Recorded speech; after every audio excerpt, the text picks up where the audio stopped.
Hey story seekers, it's Nisha, and you are now listening to Nisha's Open Diary, where the stories are real and the tea is all about me.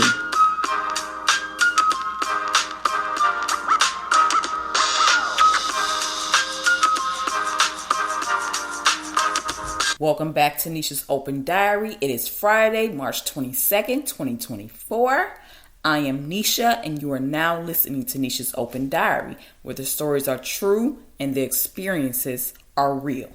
And today's story time is about when I got pregnant at 17. Yes, 17. Okay, so let's get right into it. Okay, I was 14. And I started to go to the Boys and Girls Club with none other than my best friend. And we would go up there almost every day. And I met a boy. Better yet, he met me. Because at the time, I was super shy. Scared to talk, make eye contact, or anything. I could barely even have him look at me without wanting to cover my face, hide under a rock, or even be in the same room with him. My shyness was detrimental to me. And so as time went by, I guess you can say we started talking. We were definitely messing around. And I started going over his house. He started coming over mine. And we started to do the normal dating things like going to the movies, going to eat, stuff like that. And don't let me forget, I was so self-conscious and nervous around him. I didn't even want to eat. And if I did, it was finger food, something that would be easy to eat or munch on without making a mess, because I had been made to feel like I had to be perfect if I was going to be messing with him. And before long, the BS started with him and other females. And there were many. And now I have several females coming at me, jealous or don't like me because I mess with him. But apparently, so did they. It was Keisha, Amber, Tiffany, Tanisha, and the list goes on. But I'm going to let DMX tell y'all, because he can definitely tell it to y'all better than I can. There was Brenda, Letitia, Linda, Felicia, Dawn, LaShawn, Inez, and Alicia, Teresa, Monica. So now I have to engage these females that are coming at me, talking ish to me because I mess with him. And they was carrying on like it was a competition at this point. And personally, I wasn't competing for him. I wasn't competing with nobody at all. But that's what it felt like. And for me, it was heartbreak because I loved him. I really did. And I've never told anybody that until now. But for anybody who knows me and who was around, it didn't need to be said. You would have known based off of my actions, my emotions, and the things I was doing. Even he ought to have known that. So things continue on. And eventually we start having sex. And I'm leaving home, staying at his house at night, disregarding my mother telling me to come home. Don't care about the fact that I got school the next day. None of that. Because the house he lived in, when you came in the side door of that house, there were stairs to come up and go into the main house. And it was a door that you can go through to get into the main house. But it was also an attic right there. And if you opened that attic door, you could just go right up them stairs into his room. And he would sneak me right up in that side door, up them stairs and into his room. And his mother would never even have a clue. And I'm sure if he was taking me up there, he took all the rest of them too. And I know a lot of times his mother didn't know I was up there. And before you know it, I'm pregnant. And I'm scared and I don't know what to do. And of course, I was confiding in my friends because he is dogging me. He's telling me to get rid of the baby. Telling me, do I want to be a welfare recipient? So of course, we start getting into it. And then I distanced myself from him, but he don't care because he had plenty more PUSSY to go to. I was one of many, and we never actually solidified being in a relationship, being boyfriend and girlfriend. And although that's how we were moving, it was never really ever discussed or said that I recall. But if I had to say, it was more like I was the main girl he messed with, but he definitely had a roster for sure. So at this point, everybody knew we messed with each other, as well as the other girls. They cared that I was his baby mother and I was having his baby at that point. They did not care at all. They only cared about themselves and the relationship that they had going on with him. And in the meantime, I'm trying to go to school, work a part-time job, figure out if I'm getting an abortion, and had the pregnancy from my mother and the rest of my family. And that was a full-time job in itself. Not to mention playing phone tag with his other HOEs who keep calling my parents' house playing on the phone. Talking crazy to me. And so months start to begin to roll by. And all my close friends knew I was pregnant. My job knew I was pregnant. And they even ordered me maternity uniforms and stuff. And my mother must have been in denial or just didn't want to see it or something. I don't know, because my stomach was huge. You couldn't miss it. But I was wearing bigger clothes to hide it. And I hid my pregnancy almost my whole 9 months because my mother did not find out until I was 6 months pregnant.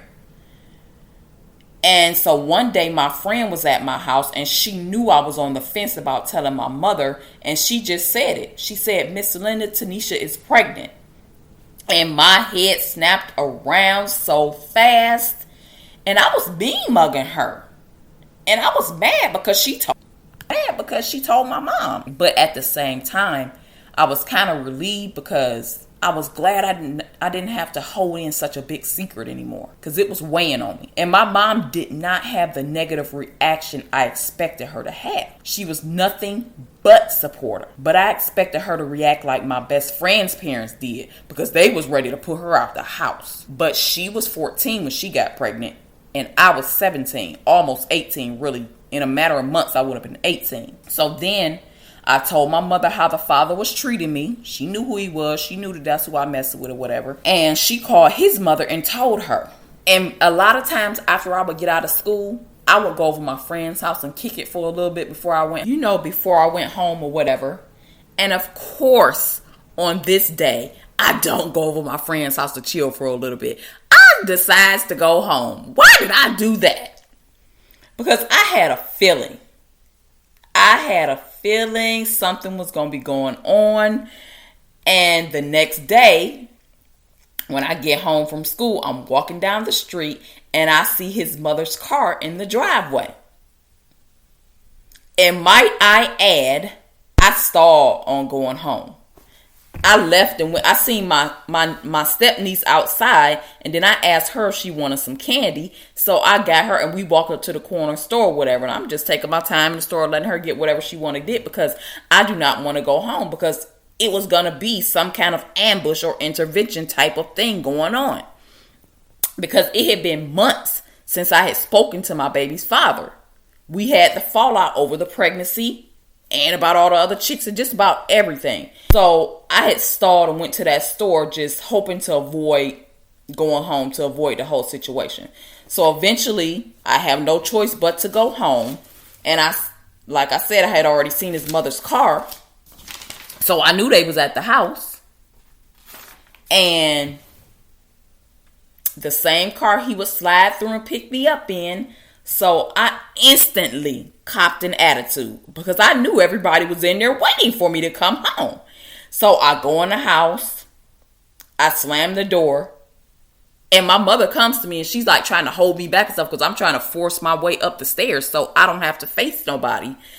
And I get away from her and I run up the stairs and I slam my room door. And immediately my mother is calling me back down or telling me that, the baby's father is there and his mother is there to come down there or whatever.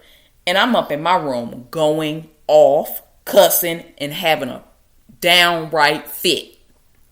And I hear his mother downstairs cussing him out, saying, "How your bald head get somebody pregnant?" And I remember my mother told me she was slapping him all upside the head, calling him bald head, all type of stuff. And his mother is telling him to go upstairs and see about his baby mother and be a man, since he think he man enough to make a baby. So I hear him coming and I don't know what to do. I'm mad at him, number one. I'm still shy as ever. I'm dealing with pregnancy hormones that I don't know how to properly deal with. And I'm still very much head over heels in love with him. So he comes in my room and I almost died. Y'all don't know how I used to feel about this dude. Like, he was really and truly my first love. And if I was a ball of chocolate, I would have melted right then and there. he began talking to me, and he's like, so what's up? And y'all don't even understand what dad, him saying anything to me, him looking in my direction. Y'all don't even know what dad used to do to my whole being, my whole aura, yeah, you have no idea. And I'm looking away, and I'm looking down at the floor, and I'm, boy, why did he do that? Woo, I couldn't even contain myself. He sits next to me on the bed, and he lifts my shirt up, and he touches my belly. And at this time, I was 6 months pregnant. The pregnancy was darn near over, and he had missed the better part of it. And he felt his son kick for the first time. And also, I had had no care the entire pregnancy. I was under no doctor's care. I had had no maternity, no kind of prenatal care, no kind of prenatal vitamins, nothing. I had none of that. And my mother then was scurrying to get me seen by a doctor and get me cared for and make sure the baby is good and make sure the baby is all right. And after that, everybody found out. And I was keeping the baby. And me and my baby father started all over again. That whole process restarted, as in, I guess you can again say we started messing with each other, dating each other, whatever you want to call it. I don't even know what to call it. And we started carrying on like we was going to be a family. And he was already 18 because his birthday is in January. But I wouldn't turn 18 until October. So at that point, I thought we was together and having a baby. Wrong I was, because he was the same. And before long, the females resurfaced and the issues resurfaced too. And we kept falling out over the same stuff. The cheating, the fact that he really wasn't on board with having no baby, because he still really didn't want me to have a baby. He was just going along with it. And I continued being heartbroken and left in tears and angry. And he graduated the year before me. And on the day of my baby shower, I was left in tears yet again. He was moving like he didn't have a child on the way. He was moving like we wasn't messing with each other and stuff or whatever. And the only one that seemed like they was making sacrifices and going through the pregnancy was me. And like in many cases, the mother is left to deal with everything. And for years, no matter what I did, him and his family looked down on me. No matter what I did, it was never good enough. Anything I ever did. And I was constantly torn down as a female, torn down as a person, torn down as a mother, and always made to feel less than or like I was never good enough for him. But somehow all these other females he was jumping in and out of the bed with were better than me. Nah, they were no different than me. They were no better than me. And he was doing the same thing to all of us. But rather us confront him, we trying to argue and fight with each other. And I was the main punching bag. He was the womanizer, but somehow everything boiled down to being my fault. And it really is a thin line between love and hate. Because then my love began to turn to hate. I wanted to fight him. I wanted to fight the females. I was just tired and fed up with the whole situation. My family got involved. His family got involved. And we were feuding over how he was treating me. And that is definitely a time period where I felt supported by my family. My brothers wanted to be his ASS, and they had my back. And every time I looked up, somebody was bringing me back a story of him with another girl. And the back and forth continued. And finally, I ended up giving birth to our son. I had a C-section. I had staples in my stomach and everything. I gave birth to him in June. And the final thing happened. It really truly ain't the final thing because I still kept dealing with him after this. But one of his women called the hospital. And for her to do that, you had to literally call that hospital, tell them who the patient was you was calling about. Because if you know, when somebody in the hospital, you even got to get the extension number. So she went out of her way to do that. And she called my hospital room and was basically letting me know that he was her man and that me having his baby wasn't going to keep him. And her name was Amber. And Amber ironically enough, lived down the street from me. And he couldn't even find a female who lived somewhere else. And his mother always coddled him and treated me like I wasn't good enough for her son. And acted like, even as a woman, that she didn't understand the stuff that I was going through. And like a fool, I kept messing with him. And even after that girl called the hospital and said that. But come to find out, he had told the girl Amber that I was a one-night stand and I just so happened to get pregnant. And the crazy thing is, you never know who knows who, because my friend, the same friend who told my mother that I was pregnant, the girl Amber was her cousin's best friend. And that's how we put all this information together, because females talk. And my friend stood up for me and she told Amber face to face. How's she gonna be a one-night stand when they've been dating for 4 years? And that was the final straw for me. Even though I keep saying it's the final straw, the last strike, I kept backsliding with him several times. But I had to get him out of my system. So I started trying to talk to other guys, but I still really wanted to be with him. But I knew he didn't feel the same. And I had to let go of my feelings and move on. And from time to time, I would still have people coming to me. I'm trying to get him out my system, but I still got people coming to me telling me, oh, I seen him over here with some girl. Oh, I seen him driving down Harvard and it was a girl in the car. And I had to do what was best for me and my son.